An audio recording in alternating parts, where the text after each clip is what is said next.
오늘은 창세기 44장 14절부터 34절까지의 말씀을 가지고 유다의 희생이라는 제목으로 함께 하나님의 말씀을 나누도록 하겠습니다. 여러분들 희생이라는 단어 하면 어떤 이미지가 떠오르시나요? 희생이라는 단어를 딱 떠올리면 먼저 예수님이 떠오르시는 분들도 계실 거예요. 그리고 어떤 분들은 희생이라고 하면 좀 무겁고 뭔가 숭고한 그런 느낌이 드시는 분들도 계실지 모르겠습니다. 희생이라는 단어를 국어사전에 검색을 해보니까 이런 의미를 가지고 있습니다. 다른 사람이나 어떤 목적을 위하여 자기의 목숨, 재산, 명예, 이익 따위를 바치거나 버림. 그러니까 다른 사람이나 어떤 목적을 위해서 내 것을 내려놓고 버린다는 것, 포기한다는 것이 희생이라는 단어가 가지고 있는 의미라는 거죠. 희생이라는 단어를 딱 떠올렸을 때 저는 예수님이 떠오른과 동시에 부모님이 떠올랐습니다. 부모가 자식을 위해서 포기하는 게 굉장히 많잖아요. 어머니가 자녀를 위해서 일하던 것들을 내려놓고 자녀를 양육하는 데 온전히 집중하면서 자기의 삶을 포기하고 또 자기의 삶을 희생하는 모습들이 저는 그렇게 어머니의 삶을 통해서 보고 느껴왔던 것이고, 이 자리에 계신 성도님들도 자녀들을 위해서 그렇게 희생한 경험이 있으실 거라고 생각합니다. 또 아버지는 어떻습니까? 가족들을 위해서, 자녀들을 위해서 열심히 직장에서 일하시면서 어떻게 보면 내가 하고 싶은 일이라든지 또 내 취미생활 이런 것들을 다 포기하고 온전히 가족들을 위해서 헌신하는 삶을 사는 것, 이런 모습을 통해서 희생이라는 단어를 떠올려 보게 된다는 거죠.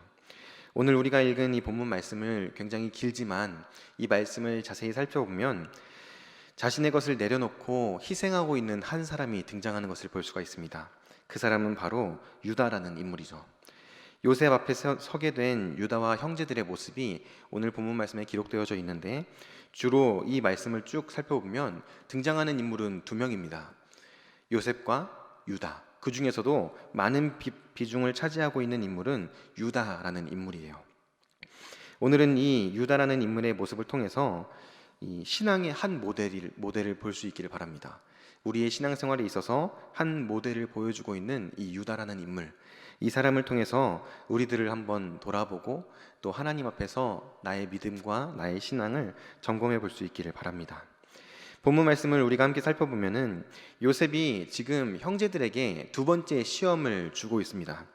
우리가 지난주까지 계속해서 요셉이 형제들을 시험하는 장면들을 살펴보고 있는데, 첫 번째 요셉이 계획한 시험은 형제들이 정말 회개했는가를 확인하는 과정이었어요. 그리고 오늘 우리가 함께 살펴보는 이 두 번째 시험, 베냐민의 자루에 은잔을 넣어서 베냐민을 범인으로 몰아가는 이 과정은 형제들이 정말 진심으로 동생을 대하고 있는지 이것들을 확인하고자 하는 요셉의 의도가 담겨져 있는 시험이었습니다. 이 과정에서 나타나는 유다의 모습은 우리가 잘 알고 있는 이전에 보여주었던 유다의 모습과는 정반대의 모습이라는 것을 우리는 너무나 잘 알고 있죠. 이전의 유다의 모습은 어땠습니까? 자기 자신을 생각하는, 어떻게 보면 굉장히 이기적인 인물이 유다였어요. 자신이 부모님에게 인정받고 특별히 아버지의 사랑을 받고 싶었는데 이 동생이었던 요셉이 아버지의 사랑을 독차지했죠. 그런 과정에서 이 동생을 미워하고 시기했습니다. 그리고 이 질투심이 얼마나 컸던지 동생을 죽이고자 하는 마음까지도 품었어요. 모든 형제들이 그런 마음을 품었지만 특별히 유다가 보여준 행동이 조금 더 과격했어요. 형제들이 동생을 구덩이에 가두고 죽이냐 살리냐 이런 것들을 고민하고 있을 때 유다가 형제들에게 제안합니다. 창세기 37장에 보면 유다가 야 동생 죽이지 말자라고 얘기해요. 여기까지 보면 뭔가 유다가 정신을 차리고 동생을 건져주겠다라고 생각해 볼 수가 있겠지만, 이제 뒤에 나오는 말씀을 쭉 살펴보면 유다는 여전히 자기만을 생각하고 자신의 이익만을 추구하는 사람이었다는 것을 단번에 알 수가 있죠. 동생을 살려주자, 죽이지 말자, 그런 메시지가 쭉 이어지는 것이 아니라 야 이제 동생을 죽이지 말고 팔아버리자 라고 제안을 하는 거예요. 이스마엘 상인들이 지나가는 것을 보고 야 우리가 우리 손에 피를 묻힐 이유가 없다, 피를 묻히는 것은 번거롭고 우리 손만 더러워지는 거야. 그러니까 그런 일들 벌이지 말고 그냥 얘를 팔아버리자, 그럼 깔끔하게 끝나 라는 제안을 하고 요셉을 팔아버리는 데 앞장섰던 인물이 이 유다였습니다. 그리고 동생을 팔아버린 후에는 어떻게 합니까? 아무렇지도 않게 아버지를 속이죠. 그리고 20년이나 되는 그 시간 동안 계속해서 아버지를 속이고 살아왔던 것이 유다의 모습이었죠. 그런데 오늘 본문 말씀에 보면 유다가 180도로 바뀌어 있는 것을 볼 수가 있어요. 유다가 그 전에 보여주었던 자기 중심적인 모습, 그 전에 보여주었던 잔인했던 이 모습을 버리고 180도로 변화된 모습을 보여준다는 거죠. 크게 세 가지의 모습을 우리가 함께 살펴보기 원합니다. 첫 번째로 유다가 보여주는 모습은 하나님께서 자신의 삶을 인도하신다는 것을 믿는 사람의 모습이었어요. 요셉 앞에서 보여준 겸손한 모습을 통해서 우리는 이것을 확인할 수가 있습니다. 16절 말씀해 보시면 우리 16절 다시 한번 읽어볼까요? 네, 본문 16절 말씀입니다. 함께 읽어보겠습니다. 유다가 말하되 내 주께 무슨 말을 하오리이까? 무슨 설명을 하오리이까?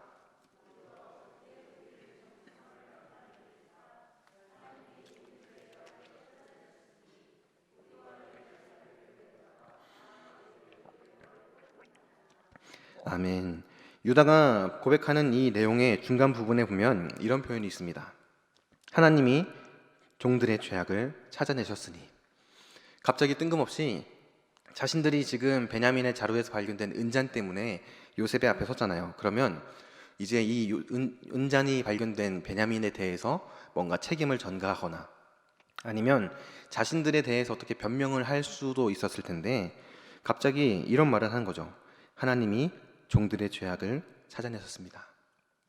이 유다의 고백은 지금 이 상황을 만드시고 이렇게 자신을 이끄시고 지금 이 자리에 서 있게 하신 분이 다름이 아니라 하나님이라는 고백이 담겨져 있는 겁니다.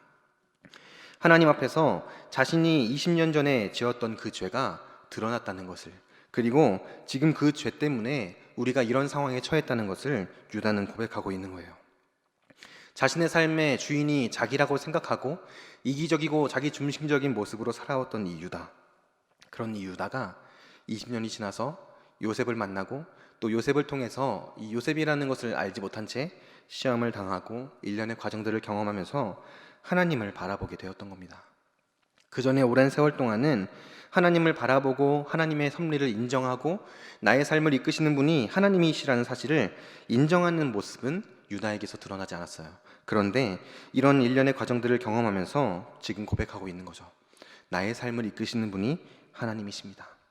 그리고 우리 형제들의 이 죄악이 지금 하나님 앞에서 낱낱이 드러나고 있습니다. 그것을 인정하고 고백하는 겸손한 모습의 유다, 그 유다의 모습을 우리는 오늘 말씀을 통해서 볼 수가 있는 겁니다. 우리가 신앙생활하면서 이 유다의 모습이 우리들의 삶 가운데 매 순간 드러날 수 있게 되기를 바랍니다. 유다가 어떻게 이렇게 변화된 모습을 보일 수 있었을까요? 유다가 어떻게 자신의 삶이 하나님의 그 손길 위에 있었다는 것을, 하나님께서 우리의 삶을 인도하신다는 사실을 고백할 수 있었을까요? 유다는 깨달았던 거예요. 한 가지 사실을. 그 사실은 무엇이냐면 자신이 하나님의 앞에서 살아가는 자라는 사실을 분명히 깨달았던 겁니다.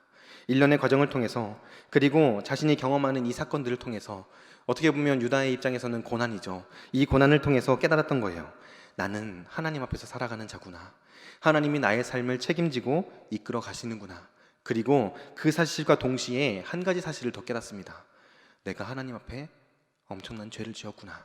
내가 하나님 앞에서 정말 부끄러운 죄인이구나. 이 사실을 지금 유다는 깨달았던 겁니다. 그래서 요셉 앞에서, 어떻게 보면 이방인이잖아요. 이방인인 요셉 앞에서 고백하는 거예요. 애굽의 총리 앞에서 하나님께서 나의 죄를 드러내신 겁니다. 하나님께서 나의 죄악을 찾아내셨습니다.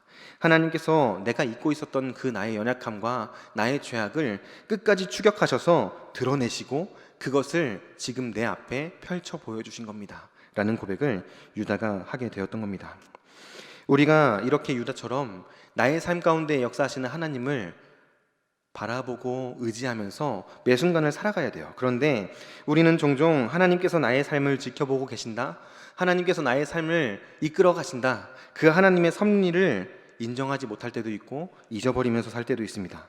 그런데 중요한 것은요, 우리가 그 사실을 잊어버릴 때 우리는 너무도 쉽게 죄 앞에서 넘어질 수밖에 없다는 거예요. 하나님이 나의 삶을 주관하신다, 하나님이 나를 지켜보고 계신다, 그 사실을 망각하는 순간 우리는 죄짓기를 기뻐하는 죄인의 본성이 마음껏 드러나는 것을 경험합니다. 저도 그렇고 여러분들도 그러실 거예요. 우리가 그렇게 마음껏 즐겁게 죄를 지을 때에 하나님께서 우리를 치시고 깨닫게 하실 때가 있어요.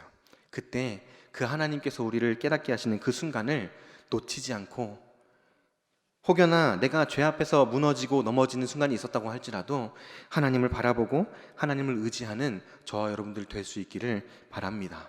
우리가 그 사실을 잊어버리는 순간 나는 넘어질 수밖에 없다는 사실을 인정하는 거예요. 그리고 매 순간 하나님을 기억하고 하나님을 의식하기 위해서 몸부림치는 삶을 살아가야 됩니다. 제가 예전에 군 생활을 할 때 이와 비슷한 경험을 했던 적이 있어요. 하나님에 대한 그 어떤 생각 이런 것과는 좀 거리가 있지만 제가 군 생활을 하면서, 군대를 다녀오신 분들은 다 아실 거예요. 군 생활을 하면 의무적으로 이 근무를 서야 됩니다. 야간에 나가서 보초를 서고 그 근무를 서는 시간들이 있어요. 2시간에서 3시간 정도는 새벽에 일어나서 나가서 보초를 서고 다시 돌아오고, 이런 것들을 매일매일 반복해야 되는데 어느 정도 계급이 올라가면 이제 밖에 안 나가고 실내 당직이라는 걸 서요. 그래서 이제 행정실 같은 데 들어가서 앉아 있다가 한 번씩 쭉 돌아보고 이런 시간들을 가지게 되는데, 제가 이제 상병 말 정도 됐을 때, 이제 병장 달기 얼마 안 남았을 때, 그때 당직을 서게 됐었습니다. 그리고 당직 근무를 서면서 이제 병사들이 잘 자고 있는지도 확인해야 되고, 혹시나 누가 자리를 떠나서 어디 가 있는지도 계속 점검을 해야 되거든요. 근데 하루는 제가 너무 많이 피곤했어요. 그래서 근무를 서다가 또 하필이면 같이 근무를 서던 간부가 잠깐 나 쉬고 올게 하고 어딜 간 거예요. 자리를 비운 거예요. 그래서 저 혼자만 남아있고 남들은 다 잠에 들어있는 그런 상황이었습니다. 그래서 간부도 없고 나를 감시하는 사람도 없고, 그런 마음이 딱 들면서 제가 어떻게 했냐면 저도 모르게 제 발걸음이 제 침대로 이렇게 이끌어졌어요. 그러면서 잠깐만 앉아 있어야지 하고 자리에 딱 앉아서, 앉아 있으니까 또 눕고 싶잖아요. 그래서 이 근무복을 입은 채로 침대에 딱 누웠어요. 그리고 나서 잠깐 눈을 감았다가 떴는데 방에 불이 다 켜져 있는 거예요. 그래가지고 제가 순간 큰일 났다 이런 생각이 들면서 딱 일어났는데, 고개를 딱 돌려서 문을 바라보는데 그 앞에 이 간부도 부사관이었어요. 그러니까 중사였는데 중사보다 더 높은 원사가 이 순찰을 나온 거예요. 그날 얘네 근무 잘 서고 있나? 그래서 당직실에 갔는데 간부도 없고 당직병도 없고 아무도 없어. 그래서 막 돌아다니다가 침대에 누워 있는 저를 발견한 겁니다. 그래서 딱 불을 켜고 저랑 눈이 마주친 다음에 아무 말도 하지 않고 딱 나가시는 거예요. 그 순간 제 마음속에 복잡한 감정이 막 들어오면서 큰일 났다. 난 이제 영창 가겠구나. 그런 생각을 하면서 조용히 그분을 따라갔어요. 그리고 그 사무실에 이제 앉아 있는 간부와 제가 혼을 나고 막 사유서도 작성하고 막 이런 시간들을 이제 경험한 적이 있습니다. 근데 다행히도 그 전에 나름대로 좀 성실하게 이렇게 군생활을 해서 그런지 영창에는 안 보내주시고 그냥 이제 좀 말로만 이렇게 좀 혼을 내시고 조용히 넘어간 그런 일들이 있었는데, 그 이후에는 단 한 번도 그렇게 비행을 저질러 본 적은 없습니다. 어쨌든 제가 그때 그렇게 내가 원래 해야 되는 일과 내가 마땅히 해야 되는 책임이 있는데도 불구하고 그것을 저버리고 피곤하니까 좀만 앉아있자, 좀만 눕자 하다가 잠이 들어버린 그 사건이 왜 일어났겠습니까? 나를 지켜보고 나를 감시하는 이가 아무도 없다는 인식, 그 인식이 딱 들어오는 순간 좀만 쉬어야지 하면서 마음이 풀어지고 해이해지는 상태가 되었던 거예요. 우리가 신앙생활을 할 때에도 하나님이 나를 지켜보고 계신다라는 사실을 잊어버리면 이와 같이 내가 마땅히 해야 될 의무와 책임을 잊어버릴 때가 있어요. 그럼 자연스럽게 우리는 죄 짓는 일에 빠져들게 된다는 사실을 우리는 기억해야 된다는 거죠. 두 번째로 유다가 보여준 신앙의 모습은 타인의 마음을 이해하는 모습이었습니다. 유다는 상대방의 마음을 이해할 줄 아는 사람으로 변화되었어요. 과거에는 유다의 모습을 쭉 살펴보면 자기밖에 모르는 사람, 자기 중심적인 삶을 사는 사람이 유다였죠. 그런데 말씀을 쭉 읽어보면 유다의 시선이 자기가 아니라 다른 한 사람에게 가 있는 것을 볼 수가 있어요. 그 사람은 바로 자신의 아버지였습니다. 아버지가 동생을 편애하고 또 이 동생 요셉이 사라진 후에 베냐민에게 집착하면서 편애하는 그 과정들을 경험하면서 유다의 마음에는 또 시기심, 질투심 이런 마음들이 싹 텄어요. 그리고 동생을 미워하는 마음을 품고 살아왔을 겁니다. 그런데 하나님께서 그의 삶에 개입하셔서 그를 만지시고 그의 삶을 지금 이 애굽의 총리가 된 요셉 앞에 세워놓으신 그 순간에는 유다는 다른 사람이 되어 있었어요. 자기가 아니라 아버지를 바라보고 아버지를 신경 쓰고 아버지를 생각하는 사람으로 변화되어 있었던 겁니다. 라이프 트렌드 2021이라는 책이 있습니다. 라이프 트렌드 2021이라는 책에 보면 코로나 바이러스가 시작되고 나서부터 변화된 사회의 모습에 대해서 다루고 있는 이야기들이 있습니다. 그 중에서 한 가지 주제가 바로 이거예요. 극단적인 개인주의의 심화. 코로나 바이러스 그리고 이후에 여러 가지 사회들이 변화되면서 앞으로 우리가 살아가는 사회는 이런 사회가 될 것이다 라는 전망을 정리한 책인데, 거기서 다루고 있는 주제 중에 한 가지가 바로 개인주의, 이기주의의 심화입니다. 우리가 살아가는 지금 이 시대가 그렇다는 거예요. 우리가 살아가는 지금 이 시대를 돌아보면, 내 이웃을 돌아보면, 그리고 조금 가깝게는 내 가족들, 내 자녀들, 또 나 자신을 돌아보면 나도 모르게 어느새 우리는 개인주의, 자기중심주의, 이기주의 가운데에 살아가고 있는 것을 봅니다. 내가 우선이에요. 다른 사람보다 내가 먼저 잘 돼야 되고, 다른 사람보다 나의 유익이 우선이고, 뭐 이런 것들 있죠. 그리고 다른 사람보다 내 가족 더 중요해. 물론 그게 나쁜 것은 아니죠. 그런데 그게 너무 극심해지고 너무나 과열된다는 거죠. 그래서 다른 사람들을 배려하거나 이해하려는 모습은 온데간데 없고, 오직 나, 오직 내 가족, 이것에만 집중이 되어져 있는 모습들을 우리는 보게 됩니다. 교회 안에서 어린아이들을 보면 그것들이 너무나 잘 드러나요. 어린아이들을 보고 있으면 이제 공동체라든지 아니면 친구라든지 이런 것을 우선시하기보다 나, 내 거, 이게 자연스럽게 드러나는 모습을 봐요. 그게 어떤 분들은 어린아이니까 그게 당연하지 라고 생각하실 수도 있겠지만, 정말 유치부나 이런 어린아이들 뿐만이 아니라 유초등부, 중고등부 이렇게 아이들을 쭉 살펴보면 다른 사람들을 배려하거나 다른 사람들을 뭔가 위해서 양보하는 모습들이 정말 많이 사라졌구나 라는 것들을 눈에 띄게 보게 된다는 거죠. 이제 제가 학교 다닐 때 또 뭐 그런 모습들이 아예 없었던 건 아니지만, 그래도 친구들과 함께 뭔가를 나누고 교제하는, 그리고 이런 문화들이 어느 정도는 유지가 됐었던 것 같은데, 지금 아이들을 돌아보면 그런 문화들이나 그런 분위기가 많이 사라져 있는 것을 봅니다. 그리고 요즘에 나오는 미디어들 있잖아요. 뭐 유튜브라든지 넷플릭스라든지 아이들이 가까이 접하고 있는 그런 미디어를 보면 그런 것들이 더 심화되고 있는 모습, 그런 것들이 더 많이 강조되고 있는 모습들을 자연스럽게 보게 된다는 거죠. 그런 상황 가운데 우리는 어떻게 해야 될까요? 그런 사회 가운데에서 우리는 어떤 모습으로 살아가야 할까요? 유다가 보여주는 모습을 보면서 그 모습을 한번 생각해 보았으면 좋겠습니다. 유다의 모습이 달라졌다고 아까 말씀드렸죠. 유다가 아버지의 입장에서 생각해 보게 됩니다. 그전에는 아버지의 모습을 보면서 우리 아버지는 너무하다, 우리 아버지는 너무 편애해 라는 입장을 고수했다면, 지금은 그 아버지의 입장에서 나름대로 생각해 보고 이해하려고 하는 모습을 보여요. 물론 여전히 아버지의 모습이 아쉽기도 하고 뭔가 아버지의 모습을 보면서 답답할 때도 있겠죠. 그런데 그럼에도 불구하고 아버지 입장에서 조금 더 생각해 보려고 하고 아버지의 입장을 조금 더 이해해 보려고 하는 유다의 모습을 볼 수가 있습니다. 20절 말씀부터 34절까지 굉장히 길죠. 이 말씀을 쭉 살펴보면 계속해서 아버지 이야기를 해요, 유다가.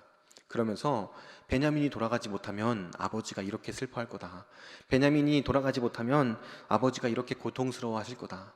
그리고 아버지가 돌아가실 수도 있다.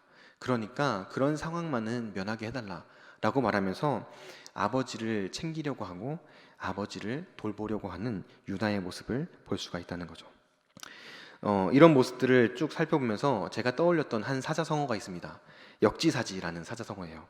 역지사지라는 사자성어는 상대방의 처지에서 먼저 생각해보고 이해함이라는 의미를 가지고 있는 사자성어입니다.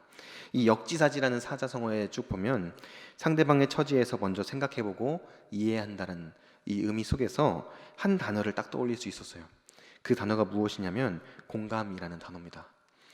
아버지의 입장을 공감하고 아버지의 상황을 공감하면서 아버지를 조금 더 배려하고 이해하려고 하는 유다의 모습, 그 모습이 이 말씀을 보는데 제 눈에 딱 들어오는 거예요. 오늘날에 우리가 살아가는 이 시대의 상황과는 조금 상반되는 모습이죠. 이기적이고 개인주의가 가득한 사회상, 그런데 공감하면서 이해하려고 하는 모습. 제가 최근에 한 프로그램의 일부분이 유튜브에 올라와 있는 것을 본 적이 있었습니다. 유퀴즈 온 더 블럭이라는 이 예능 프로그램인데요. 거기에 보니까 이 일반 시민들이 나와서 인터뷰를 하는 장면들이 있었어요. 근데 그 중에서 제가 딱 눈에 띄고 기억에 남았던 한 분이 있는데, 그분의 별명은 빵식이 아저씨예요. 빵식이 아저씨. 남해에서 행복 베이커리라는 빵집을 운영하고 있는, 이름도 굉장히 특이하세요. 김쌍식 씨. 김쌍식이라는 이름을 가진 빵집 아저씨가 그 토크쇼에 나왔어요. 이 아저씨에 대해서 이렇게 이야기를 듣는데, 이분은 매일매일 아침마다 그때 갓 구운 빵을 등교하는 어린 아이들에게 무료로 나눠주는 일들을 하고 계셨어요. 동네에서 조그마한 빵집을 운영하는데 거기서 매출이 얼마나 많이 나오겠습니까? 그런데 매일매일 아이들에게 빵을 만들어서 나눠주고, 또 18년 동안, 약 20년이라는 시간 동안 8개의 기관에 매달 빵을 후원하고 있는 일까지 하고 계셨대요. 아이들에게 빵을 나눠주는 것뿐만이 아니라 자활센터라든지 노인복지센터 이런 곳에다가 매달 빵을 후원하면서 약 200만 원어치의 빵을 매달 후원하고 있는 그런 모습들이 이 프로그램을 통해서 나왔습니다.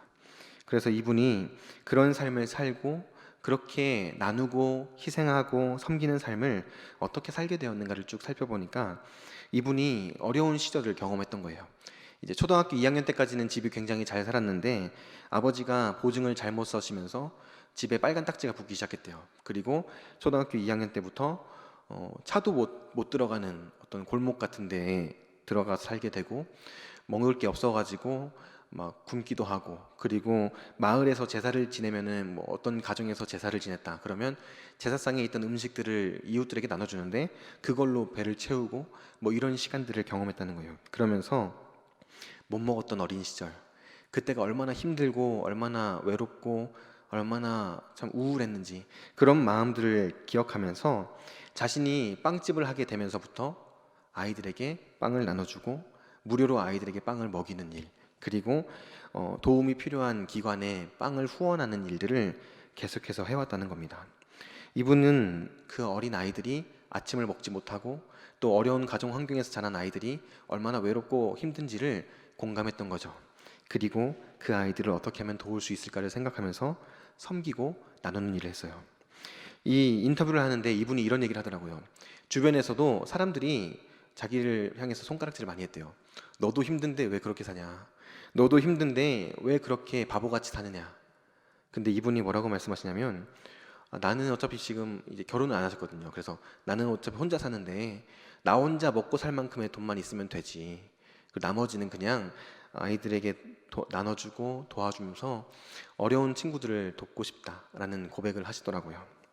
그 모습을 보면서 댓글이 이렇게 쭉 달려 있는데 제가 눈에 띄었던 댓글들이 있어요.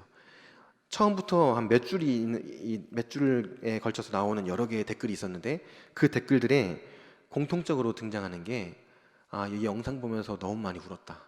이 영상을 보는데 너무 많이 눈물을 흘리면서 봤다. 이런 표현들이 있더라고요. 사람들이 개인주의로 가득하고 차가워진 세상에서 그렇게 따뜻한 모습을 보면서 울림을 받고 감동을 받았다는 거예요. 그 모습을 보면서 제가 또 생각했어요. 그리스도인들의 모습이 이래야 되는구나. 우리들의 모습이 이랬으면 좋겠다. 우리 그리스도인들이 정말 세상을 품고 섬기는 그 사랑을 보여줄 수 있었으면 좋겠다. 그분은 신앙생활 하시는 분은 아닌 것 같았어요. 그런데 그렇게 자기를 낮추고 남들을 섬기고 돕는 일을 하면서 세상을 따뜻하게 하는, 작은 가게에서 작지만 많은 이들을 따뜻하게 해주는 모습으로 살아가고 있었던 거죠. 우리에게 필요한 것이 이런 것이 아닐까라는 생각을 해보았습니다. 우리 그리스도인들에게 오늘날에 개인주의가 심화되고 점점점 가정도 깨지고 사람과의 관계도 깨지고 혼자가 일반적인 것이 되어버리는 이 세상 가운데에서 따뜻함을 드러낼 수 있는 그리고 세상을 품어주고 섬겨줄 수 있는 이런 그리스도인의 모습이 온전히 회복될 수 있어야 한다는 생각을 해보게 되었습니다. 마치 아버지를 이해하려고 노력하고 품어주려고 노력하고 아버지의 입장에서 생각하려고 노력했던 유다와 같이, 우리도 그 유다와 같이 우리들의 이웃을 섬겨주고 내 가족들을 이해하려고 하고 조금 더 품어주려고 하는 그런 따뜻한 그리스도인의 모습을 회복할 수 있게 되기를 주님의 이름으로 축복합니다. 세 번째로 유다가 보여준 신앙인의 모습은요, 희생할 줄 아는 사람이었다는 거예요. 유다는 희생할 줄 아는 사람이었습니다. 아까 전에 서론에서 희생이라는 단어의 의미를 쭉 살펴보았는데 크게 두 가지를 생각해 볼 수 있을 것 같아요.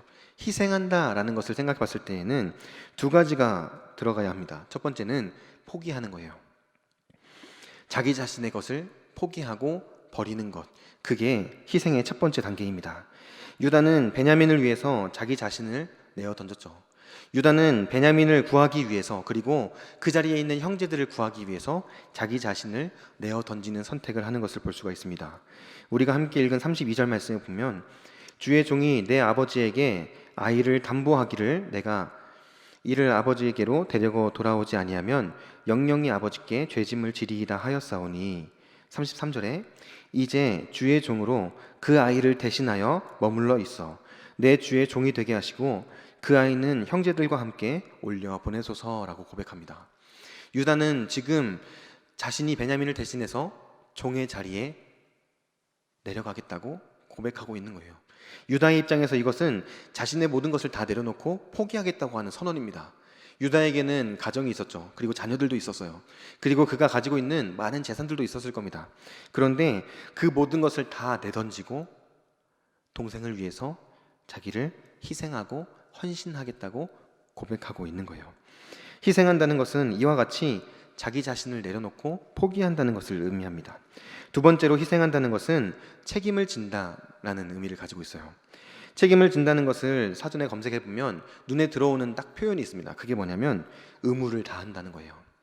책임을 진다는 것은 의무를 다한다는 것입니다. 유다는 지금 가족들을 대표하는 입장이에요. 성경에 보면 맏형이었던 르우벤이 주도적으로 등장하는 것이 아니라 아버지를 설득하는 과정, 그리고 요셉 앞에 서서 이야기하는 모든 과정에서 유다가 주도적으로 등장하는 것을 볼 수 있습니다. 이것은 이제 이 야곱의 집안의 주도권은 유다로 넘어가서 유다가 그 가정을 대표하는 자가 된다는 것을 보여주고 있는 거죠. 유다는 가족들을 대표하는 자로서 가족을 돌보고 보호해야 될 책임, 그 의무를 다 하고 있는 거예요. 그리고 더 나아가서 32절 말씀에 보면 아버지에게 담보했다라고 이야기하죠. 아버지와 약속을 맺었다, 아버지와 언약을 맺었다라는 고백을 하잖아요. 지금 유다는 자신이 아버지와 맺은 그 약속, 그 언약에 대한 의무를 다 하고 있는 모습을 보여주고 있는 겁니다. 우리 그리스도인들에게 포기할 줄 아는 이 자세, 그리고 책임지면서 그리스도인으로서의 의무를 다하는 자세가 온전히 회복돼야 할 줄로 믿습니다. 우리가 마치 유다와 같이 희생할 줄 아는 사람이 되어야 된다는 거예요. 예전에도 제가 설교 때 몇 번 말씀을 드렸었는데, 그리스도인이 된다는 것은 할 수 있음에도 불구하고 하지 않는 것이 생기는 것을 의미한다고 했습니다. 그리스도인이 된다는 것은 내가 성인으로서, 지금 내가 살아가는 사회의 구성원으로서 할 수 있는 능력이 있고 할 수 있는 권한이 있음에도 불구하고 그것을 하지 않는 것을 선택하는 것, 포기하고 내가 받은 은혜에 합당한 삶을 선택하는 것, 그런 삶을 살아가는 것이 그리스도인의 모습이라고 말씀을 드린 적이 있었어요. 유다는 지금 그런 모습으로 자신을 내려놓고 있는 거죠. 유다의 모습을 통해서 나는 무엇을 희생하고 있는가, 특별히 내가 그리스도인으로서 내가 무엇을 포기하고 있고 어떤 의무를 다하고 있는가를 냉정하게 한번 돌아볼 수 있게 되기를 바랍니다. 저는 어떤 것을 포기하고 어떤 의무를 다하고 있는가를 돌아보니까 여전히 부족하고 모자란 모습들이 보이더라고요. 나도 여전히 포기하지 못하고 붙들고 있는 것이 있구나. 나도 여전히 내가 마땅히 해야 되는 그 의무를 다 감당하지 못하는 모습들이 있구나. 그런 모습들을 딱 보면서 내가 얼마나 연약한 존재인지, 하나님 보시기에 내가 얼마나 부족한 존재인지를 다시 한번 돌아보게 되더라고요. 그리고 거기에서 그냥 마음을 탁 내려놓고 좌절하고 난 이거밖에 안 돼 하고 포기하는 게 아니라, 하나님 나를 불쌍히 여겨주세요. 하나님 내가 그리스도인답게 내가 포기하는 것도 있고 또 내가 해야 되는 의무를 충성되게 감당하는 그리스도인 되게 도와주세요라는 기도가 자연스럽게 나오더라고요. 우리 각자에게 하나님께서 주시는 마음이 있을 겁니다. 우리 각자에게 하나님께서 주시는 어떠한 것들이 있을 거예요. 내가 내려놓아야 할 것들, 그리고 내가 포기해야 될 것들, 그리고 그리스도인으로서 내가 마땅히 감당해야 할 신앙의 의무들이 떠오를 겁니다. 그것이 있다면 그것을 붙들고 하나님께 기도하시길 바라요. 그것을 붙들고 하나님, 내가 마치 내가 영원히 가지고 갈 것처럼 내려놓지 못하는 것이 있다면 하나님, 내가 이거 기쁘게 포기할 수 있는, 기꺼이 내려놓을 수 있는 믿음을 더하여 주시옵소서. 하나님, 내가 그리스도인으로서 그리고 내가 교회의 성도로서 직분자로서 감당해야 할 의무가 있는데 그것을 온전히 감당하지 못하고 있다면 그것을 감당할 수 있는 믿음을 더하여 주시옵소서라고 하나님 앞에서 기도할 수 있는 저와 여러분들 될 수 있기를 주님의 이름으로 한 번 더 축복드립니다. 말씀을 정리하도록 할게요. 유다가 보여준 신앙의 모델, 이제 쉽게 말씀드리면 신앙의 본을 보여줬다고 할 수 있겠죠. 그것은 무엇입니까? 첫 번째로는 하나님께서 나의 삶을 이끌어 가신다. 하나님의 섭리에 대한 분명한 믿음이 있어야 된다는 거였어요. 두 번째는 다른 사람들을 이해하는 자세, 다른 사람들을 조금 더 품어주는 자세, 희생하는 자세가 우리들에게 필요하다고 말씀을 주셨습니다. 세 번째로는 희생할 줄 아는 그런 자세가 우리들에게 있어야 돼요. 포기할 것이 있다면 포기하고 내가 마땅히 해야 되는 의무가 있다면 그것을 충성되게 감당하는 그런 믿음의 자세가 우리들에게 회복돼야 할 줄로 믿습니다. 여기서 질문을 하나 드리고 싶어요. 나는 어떤 모습의 그리스도인인가? 나는 어떤 모습의 신앙인인가? 이것을 한번 진지하게 고민해보고 돌아보는 이 밤이 되었으면 좋겠습니다. 하나님의 섭리 가운데에서 하나님께서 행하시는 일이라는 것을 믿는 믿음을 가지고 유다와 같이 아버지의 마음을 헤아리고 우리를 위해서 기꺼이 희생하기를 선택하신 분이 계세요. 그분은 우리가 잘 알고 있는 예수 그리스도입니다. 예수님께서는 하나님께서 모든 것을 주관하신다는 분명한 믿음이 있으셨고, 그리고 아버지가 이 영혼들을 얼마나 사랑하시는지를 헤아리는 마음이 있었어요. 그리고 그 죄인인 우리들을 위해서 기꺼이 자신의 자리를 박차고 일어나서 자기의 생명을 내어주신, 희생을 선택한 사랑과 은혜, 그 예수님의 은혜를 우리가 기억할 수 있기를 바랍니다. 사실 유다가 보여주는 모습은 조금 깊게 살펴보면 예수님의 모습을 투영해서 보여주고 있는 거예요. 유다의 모습을 통해서 그 예수님의 모습을 다시 한번 깊이 묵상해보는 저와 여러분들이 될 수 있기를 바랍니다. 그리고 예수님께서 베풀어 주신 사랑과 십자가의 그 은혜에 진짜 진심으로 감격하면서 감사하면서 믿음으로 반응할 수 있는 저와 여러분들 될 수 있기를 바랍니다. 우리의 삶을 돌아보면, 그리고 요 며칠간의 우리들의 신앙을 돌아보면 예수님의 이 십자가의 사랑과 은혜를 까맣게 잊어버린 채로 일상에 치이면서 바쁘게 살아온 우리들의 모습을 발견하게 되죠. 우리가 말씀 앞에서 그 예수님의 사랑과 은혜, 그것을 다시 한번 우리의 마음에 새겨보고 하나님 앞에 감사와 찬양과 경배를 올려드릴 수 있기를 바랍니다. 그리고 더 나아가서 그 감사와 사랑하는 마음, 그것으로 반응하고 행동하는 저와 여러분들이 될 수 있기를 바라요. 특별히 우리 교회가 이제 다시 새롭게 라는 주제로 계속해서 말씀을 나누면서 앞으로 우리 교회가 나아가야 할 방향에 대해서 함께 나누는 가운데 있습니다. 그 말씀 앞에서 내가 정말 그리스도인으로서, 또 내가 우이중앙교회의 한 성도로서 어떤 모습을 회복해야 할 것인가, 그리고 하나님께서 나에게 어떤 모습의 헌신과 수고를 요구하시는가, 이것들을 한번 진지하게 고민해 보시길 바라요. 그리고 그 고민 앞에서 내가 받은 은혜가 이만큼인데 내가 당연히 이렇게 헌신해야지, 내가 하나님께 받은 은혜가 이만큼인데 내가 어떻게 반응하지 않을 수가 있겠어? 라고 믿음으로 반응하면서 행함이 있는 믿음, 하나님께서 정말 기뻐하시는 믿음의 신앙을 회복하고 그렇게 하나님께서 기뻐하시는 삶을 살아내는 저와 여러분들 될 수 있기를 주님의 이름으로 축복합니다.